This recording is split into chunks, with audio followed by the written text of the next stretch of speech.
নমস্কার, নতুন একটি ভিডিওতে আপনাদের সবাইকে স্বাগত জানাই। আজ সকাল সকাল সাফাই অভিযানে নেমেছি। এগুলো আমার সব অনার্সের আর মাস্টার্সের বই আছে এখানে।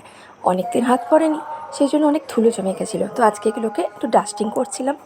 আর তার সাথে সাথে এবার যেহেতু কলকাতা ফেরার সময় হয়ে আসছে, তাই বাড়িরও কিছু কিছু জায়গা একটু পরিষ্কার করে নিই।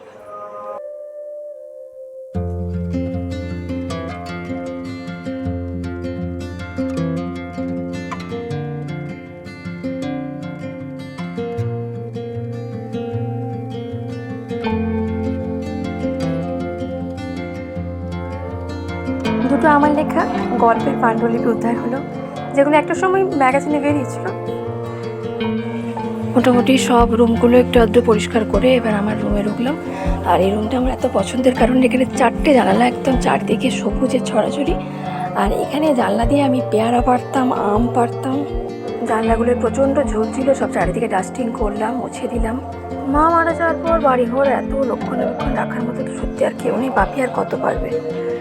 আমার বাপি নিজের জীবনে এই সমস্ত নীতিগুলো মেনে চলে এবং চেষ্টা করেছে সেই জন্য বাড়ির একদম ঢোকার মুখে এটা টাঙিয়ে রাখতে, যাতে করে সবার চোখে পড়ে। আর আমরাও চেষ্টা করি এই নীতিগুলোকে মেনে চলার।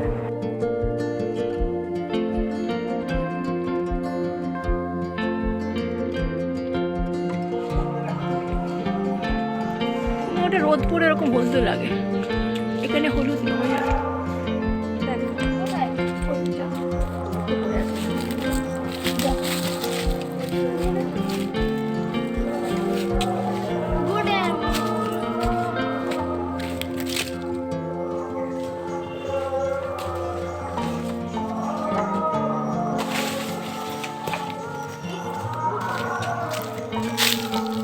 পুড়িয়ে নি ওখান থেকে, ওই ওটা গ্রিন।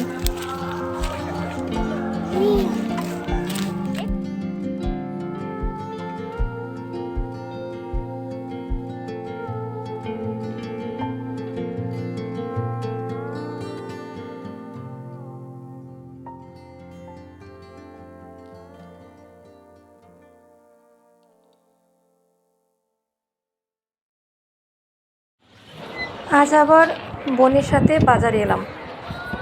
বাজারে এসে আগে তালশাঁসের কাছে গেলাম। আজকে তালশাঁস এখানে মোটামুটি কলকাতার থেকে অনেকটাই কম রেট। এখানে 50 টাকায় প্রায় 15-16টা মতো দিয়ে দেয়, এক এক দিন আবার 18টাও দিয়ে দেয়। তালশাঁস নিয়ে এবার গেলাম একটু মাছের বাজারে।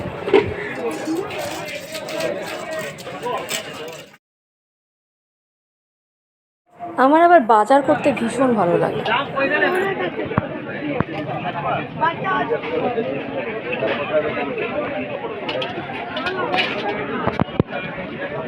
কাঁকরোল কত করে? কাঁকরোল কত করে? আমার কাকুর আবার কিডনির সমস্যা, সেই জন্য সব ফল খাওয়া যাবে না, তাই কাকুর জন্য পেয়ারা নেই। মিষ্টি হলে ঠিক আছে। আর ভুট্টা কত করে? ভুট্টা 15 টাকা কিলো। করে দিন 20 টাকা।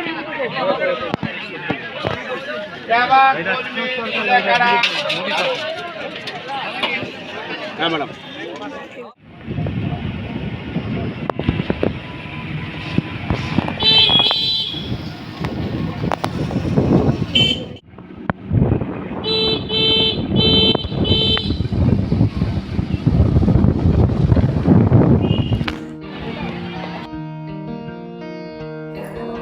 বাজার থেকে বাড়ি ফিরলাম, তারপরে বাজারের ব্যাগটা রেখে আবার মনে পড়লো একটু দোকানের কয়েকটা জিনিস আনার ছিল।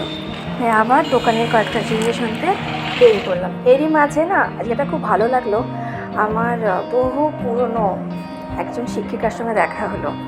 তো তার সঙ্গে অনেকক্ষণ রাস্তায় কথা হলো। সেই কবে মাধ্যমিক পাস করেছি, সেই সময় একার ব্যাপার, কত কথা হলো দিদির সাথে। উনি আমাদের খুব ফেভারিট টিচার ছিলেন। তখন আবার দোকানে জিনিসগুলো নিয়ে বাড়ি ফিরছি। আর না, আমি তো নানা রকম মাথায় চিন্তা করতে করতে আসি, মেন রোড না দিয়ে ভেতরের রাস্তা দিয়ে এসেছি। দেখুন কী অবস্থা, এই রাস্তা দিয়ে সচরাচর কেউ যায় না, আমি এই জঙ্গলের মধ্যে দিয়ে যাচ্ছি।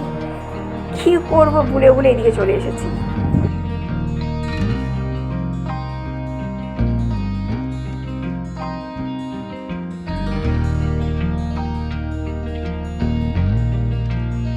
বাড়ি ফিরে একটু টিফিন করলাম, তারপরে একটু রান্না।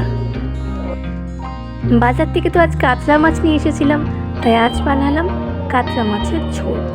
আমি অল্প তেল দিয়ে কিন্তু রান্না করি, তবে আজ পর্যন্ত কেউ বলেনি যে তেল কম বলে রান্নার স্বাদ খারাপ হয়েছে। আমার রান্না দেখতে হয়তো সাংঘাতিক সুন্দর হবে না, কারণ আমার রান্নার উপর দিয়ে না ওই লাল লাল ঝোল তো যারা বলেন সেরকম রং নেই, কিন্তু স্বাদে ভালো।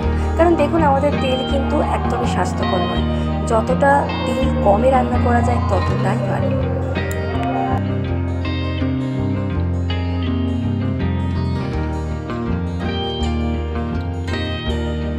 আমি রান্না করলে কখনো লঙ্কার গুঁড়ো ব্যবহার করি না।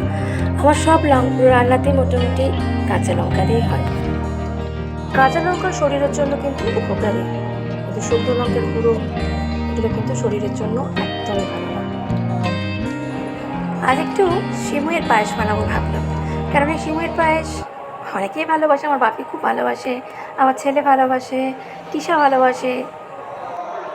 তুই জানিস ছোটোবেলায় আমরা এরকম খেলতাম, এর উপর চাপতাম, কি মজা। আর বাড়িতে সবাই বকতো, বলতো এই গ্রিলটা ভেঙে যাবে। আমি করতাম এরকম, হ্যাঁ ভেঙে যাবে মানে বকতো আমাদেরকে, কিন্তু আমরা করতাম। এরকম একটা খেলা ছিল আমাদের, এই ধাক্কাটা খাবো, এটা মজা লাগতো। আসার পর থেকে একদিনও নদীর ধারে যাওয়া হয়নি। নদী বলতে আমাদের শিলাবতী নদী। প্রত্যেকবার এলে আমি নদীর টানে কিন্তু যাই। তো বোনের সাথে স্কুটিতে তিনজনে মিলে বেরিয়ে পড়লাম।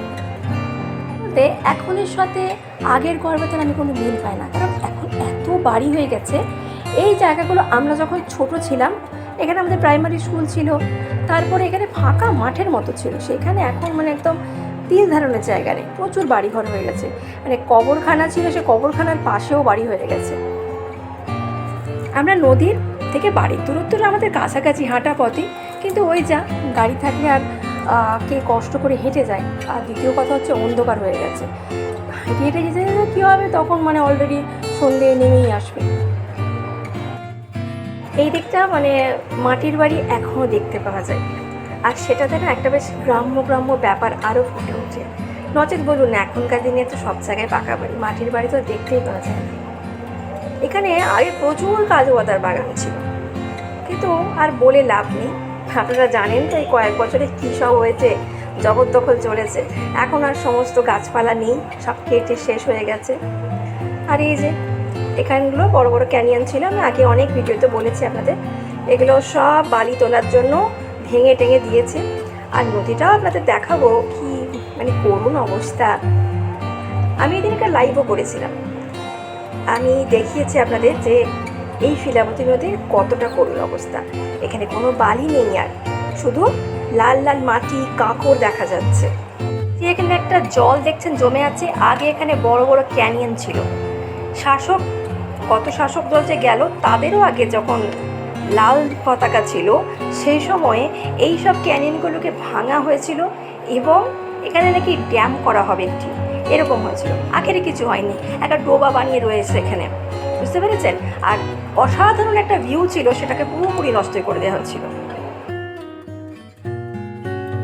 আমার কাছে এই মুহূর্তে না ওই পুরনো কোনো ছবি নেই, তাহলে আমি আপনাদের বিফোর অ্যান্ড আফটার লুকটা দেখাতে পারতাম আমাদের এইখানে শিলাবতী। দেখুন এখন একটা রূপনো রূপ। প্রথমে আমি ভাবলাম বোধহয় আলু খেতে চলে এসেছি। হ্যাঁ, যারা মানে আলু খেতে দেখেছেন তারা বোঝেন, যখন আলু তোলা হয় তখন এরকম মাটি খোঁড়ার যে একটা দাগ থাকে না, আর আমাদের লাল মাটিতে খুব ভালো আলুর চাষ হয়, তো এখানেও হয় প্রচুর পরিমাণ আলুর চাষ, যেগুলো বিহার, উড়িষ্যা এইসব জায়গায় যায়। তো নদী থেকে মাটি বালি তুলে তুলে এমন দুরবস্থা করেছে যে এখন আপনি নদীতে একটা সাদা বালি খুঁজে পাবেন না। আমি এত বড় কথা বললাম। আমার খুব আফসোস হয় যে সবাই মিলে যদি একত্রিত হয়ে কিছু করা যেত পরিবেশটাকে রক্ষা করার জন্য। আসলে সকলে তো অনেকে ভয় পায় কি আসতে, আমি একা কি করতে পারি বলুন। আমার আফসোস হয়, আমি দুঃখ করি, বাড়িতে বলি, তো আমার একার পক্ষে তো সম্ভব নয় প্রকৃতিকে রক্ষা করা। নতুন সরকার এসেছে, দেখা যাক আমাদের নদী নিয়ে কী ভাবনা চিন্তা করেন। আশা রইল নতুন আমাদের গড়বেতার বিধায়কের কাছে যে আমাদের শিলাবতী নদীকে যেন আবার আগের রূপে ফিরিয়ে আনতে পারা যায়। আজকের ভিডিওটি আর দীর্ঘায়িত করছি না, আজকের ভিডিওটা এখানেই শেষ করব। আর আপনারা সবাই ভালো থাকুন, সুস্থ থাকুন, ঈশ্বরের কাছে এটুকুই প্রার্থনা করব। দেখা হবে আমাদের আবার নতুন কোনো ভিডিওতে। ও যদি আমার চ্যানেলটা ভালো লাগে তাহলে অবশ্যই কিন্তু সাবস্ক্রাইব করতে ভুলবেন না। তো আজকের মতো টাটা।